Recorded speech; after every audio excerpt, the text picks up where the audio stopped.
El senador Ricardo Anaya Cortés, del Grupo Parlamentario del Partido Acción Nacional. 10 minutos. Muchas gracias, presidenta. Me voy a gastar mi primer minuto. Yo no vine aquí a recitar monólogos, yo sí le quiero responder al compañero Alejandro González Yáñez, a quien además respeto. En todo ser humano hay luces y hay sombras. No se les olvide que ese mismo Vasconcelos escribió y sostuvo el disparate de la raza cósmica, y no se les olvide que el final de su vida fue francamente fascista. La diferencia entre la religión y la ciencia, y eso incluye la ciencia política, es que en ciencia política no hay más autoridad que la evidencia, la razón y el pensamiento propio. A mí no me representa el racismo de Vasconcelos, no me representa el fascismo de Vasconcelos y no me representa ese texto, aunque lo haya escrito Vasconcelos. Yo quiero iniciar exigiéndole respetuosamente al oficialismo que dejen de presionar a las y a los senadores de la oposición. Yo no me atrevería a hacer esta denuncia si no tuviera conocimiento, con circunstancias de tiempo, modo y lugar, de al menos 3 compañeras senadoras y senadores a quienes se les están haciendo propuestas corruptoras por un lado, y por otro lado se les está acosando a través de las fiscalías estatales. Les pido respetuosamente que dejen a las senadoras y a los senadores votar en libertad. Segundo, yo las quiero y los quiero invitar a que tengamos un debate de altura, que hoy no haya gritos, no haya insultos. Me está pidiendo la palabra, usted decide. A ver, perdón, a ver. Me necesitan detener el reloj. Detengan el cronómetro. A ver, le ruego, han terminado sus posicionamientos. Senador Huerta, a ver. Si me lo consulta la mesa, yo voy a aceptar la pregunta del senador Huerta, porque a eso venimos. A ver, senador Huerta, todos han concluido su posicionamiento. Les pido, por favor, terminemos con posicionamientos y entramos en la segunda ronda donde les voy a permitir que hagan preguntas. Por favor, dejemos que termine el posicionamiento. No admito la pregunta yo. Sí, por favor. Me quitaron 30 segundos mientras discutíamos esto, y yo sí pediría que quede constancia que yo sí acepto la pregunta del senador Huerta, porque aquí venimos a dialogar y a debatir, no a que cada quien lea el discurso que trae impreso. Pero como no tengo yo la autoridad, acato lo que ha definido la presidenta. Segundo, continúe el cronómetro, por favor. Les pido que tengamos un debate de altura, que no haya gritos, que no haya descalificaciones, que no haya insultos, que discutamos ideas y discutamos conceptos con civilidad. Yo coincido en que hace falta una reforma profunda al sistema de justicia en México. En México se cometen al año entre 27 y 30 millones de delitos. Mujeres violadas, acosadas, migrantes traficados, personas a las que les roban en su casa, en la vía pública. Y de todos esos delitos, lo sabemos quienes estamos aquí, de cada 100 delincuentes, ¿a cuántos se castiga? A 1. ¿Quién en su sano juicio se puede oponer a una profunda reforma en materia de justicia en nuestro país? Y hay algunos miembros de la oposición, no en mi partido, algunos críticos que se han molestado conmigo porque sostengo que muchos críticos mordieron el anzuelo que les aventaron desde Palacio Nacional en la mañanera. Porque el debate que se planteó en la mañanera es un debate binario, falso. ¿Estás a favor de que participe el pueblo o estás en contra de que participe el pueblo? Claro que hace falta más participación ciudadana, claro que hace falta más pueblo en materia de justicia y en materia de impartición de justicia, y haré una propuesta concreta. Pero si en lugar de informarte a través de la mañanera, lees el dictamen, las 414 páginas o por lo menos las 40 del texto que pretenden poner en la Constitución, saltan a la vista 3 trampas, 3 engaños que ojalá podamos hoy discutir y debatir.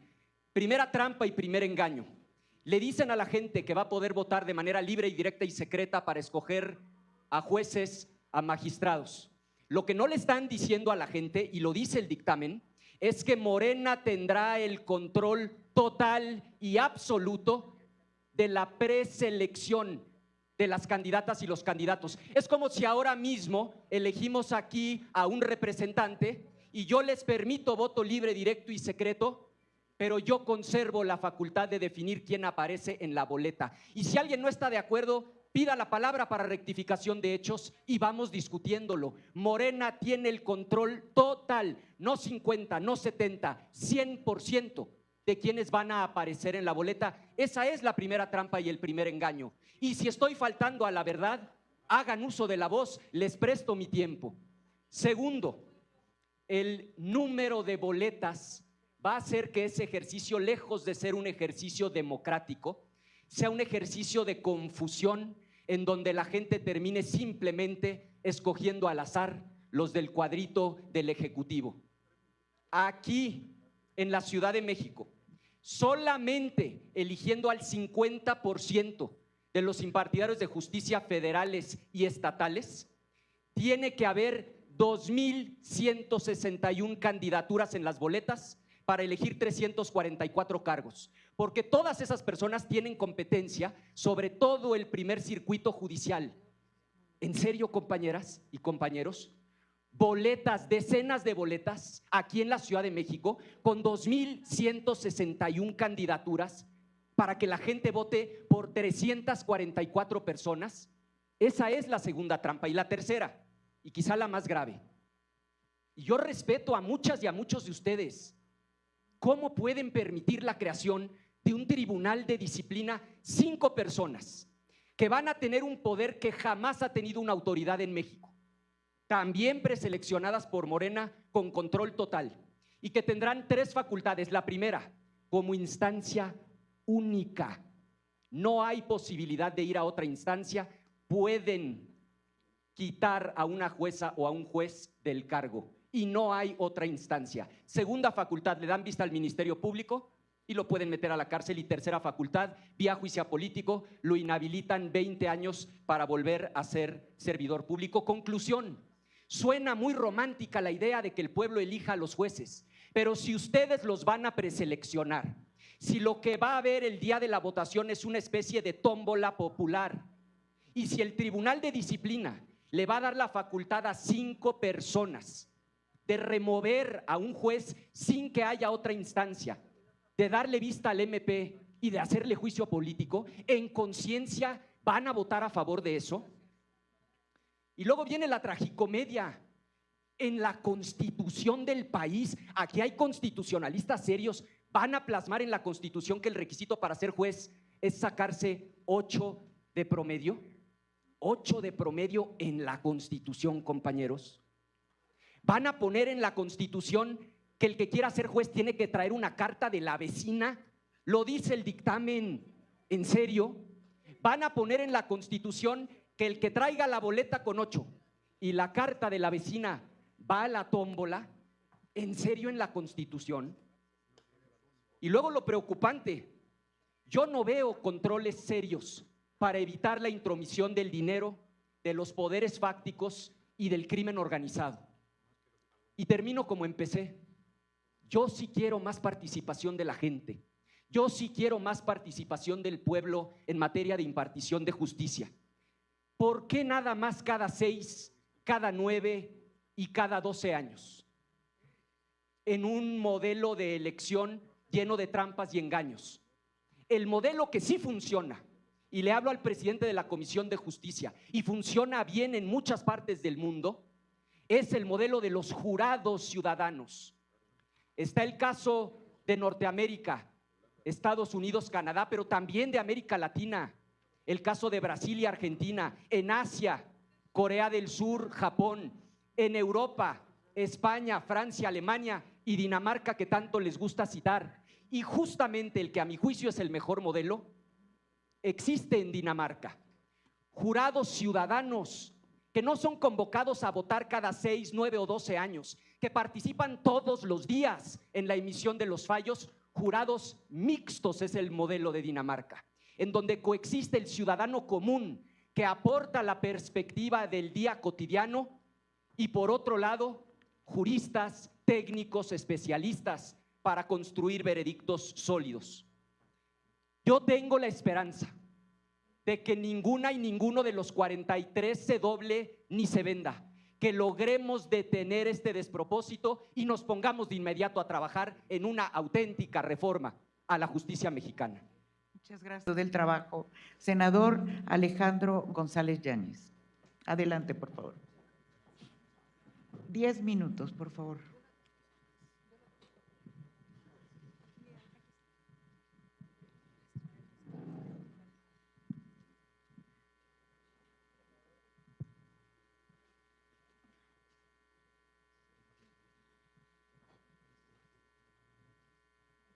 Con la venia de la senadora presidenta Ernestina Godoy, senadoras y senadores constituyentes de la República,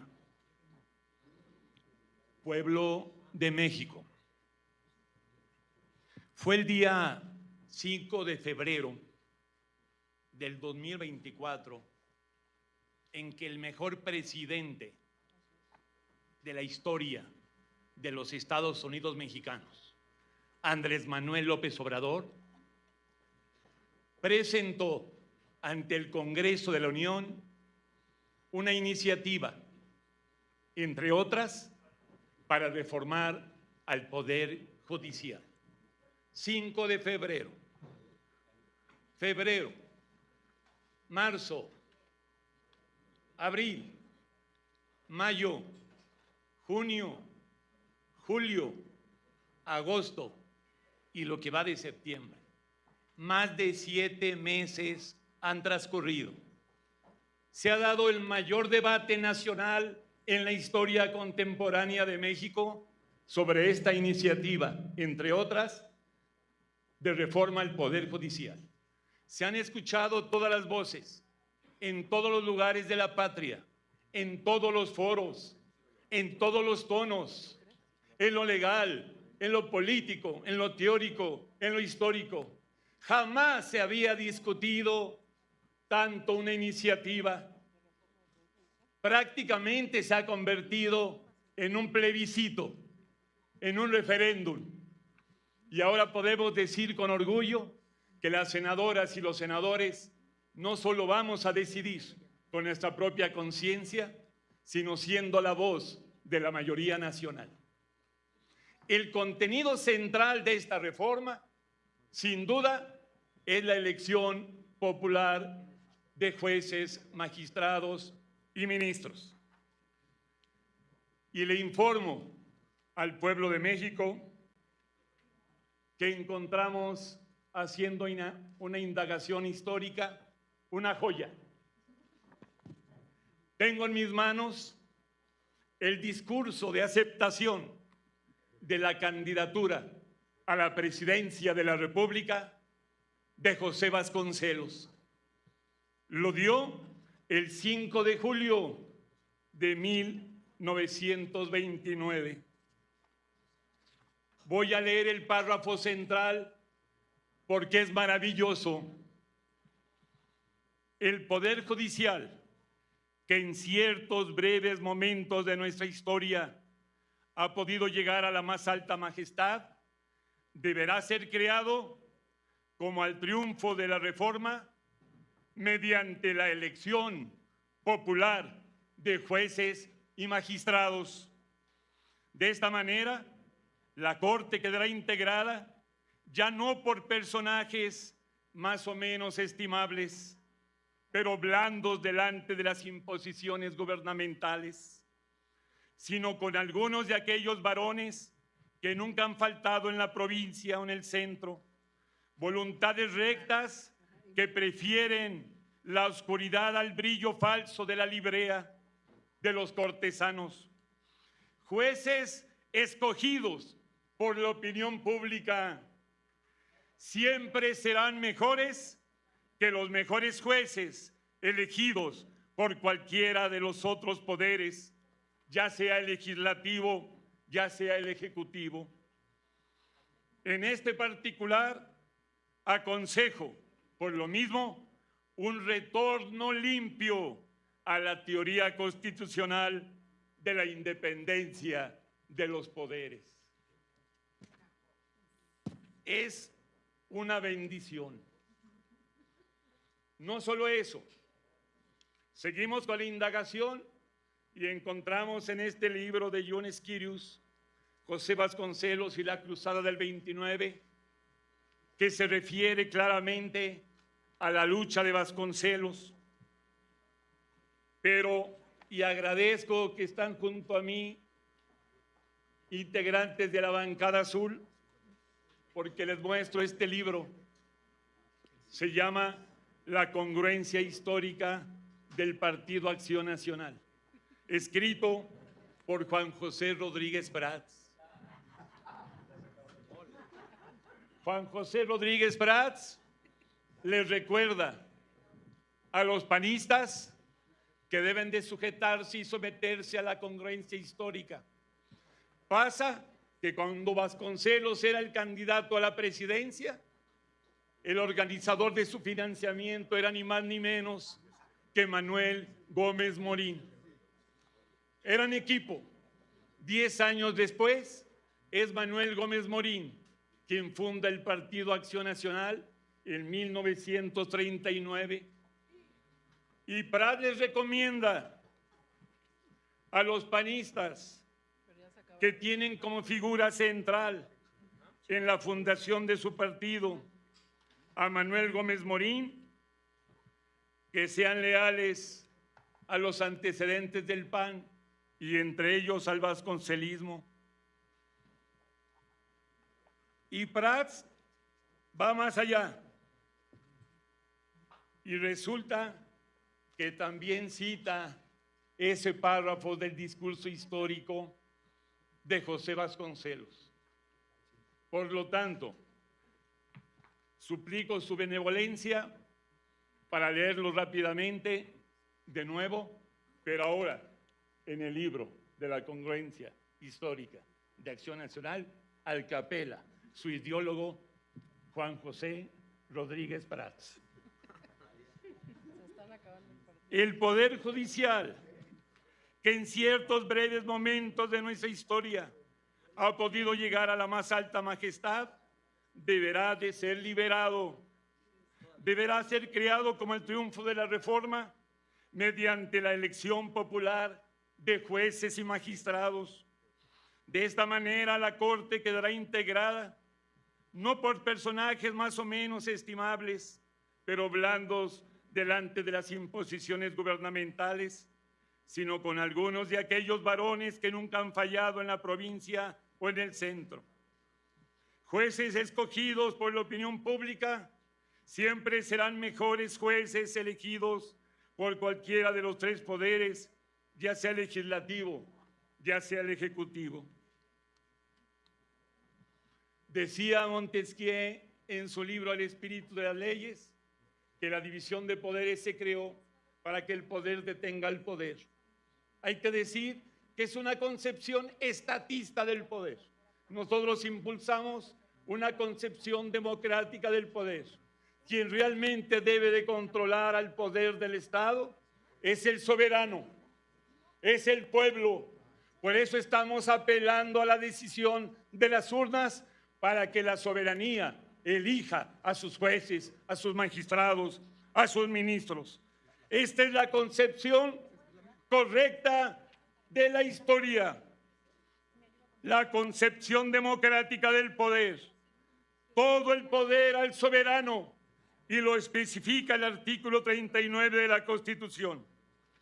Y como dice el Partido del Trabajo, todo el poder al pueblo. Por lo tanto, el grupo parlamentario del Partido del Trabajo se enorgullece en decirles que vamos a votar por convicción, por conciencia y por democracia a favor de la reforma al Poder Judicial mexicano. Muchas gracias. Muchas Amigos, ¿qué les pareció el video? Dicen allá que le pide al oficialismo que deje de presionar a los y las senadores de la oposición para que voten en libertad. Y dice que hay 3 trampas en la reforma. Dice que le dicen a la gente que van a elegir a los jueces, ministros y magistrados. Pero lo que no le dicen a la gente es que la 4T tendrá el control de la preselección de los y las candidatas. Y en segundo lugar, dice que el número de boletas va a ser muy confuso. La tercera trampa dice que cómo puede permitir la creación de un tribunal de disciplina a 5 personas que van a tener un poder que jamás ha tenido una autoridad en México. También preseleccionada por Morena con un control total, dijo Canallín. Y enseguida el senador González del PT le cierra la hocitrompa y le dice que la 4T impulsa una concepción democrática del poder. Quien realmente debe controlar el poder del Estado es el soberano, el pueblo, y por eso se apela a la decisión de las urnas para que la soberanía elija a sus jueces, ministros y magistrados. Esa es la concepción correcta de la historia, la concepción democrática del pueblo, todo el poder para el soberano. Y lo especifica el artículo 39 de la Constitución, dijo el senador González. Está al pendiente del próximo video, denle like, compartan el video y suscríbanse. Hasta la próxima, Dios los bendiga.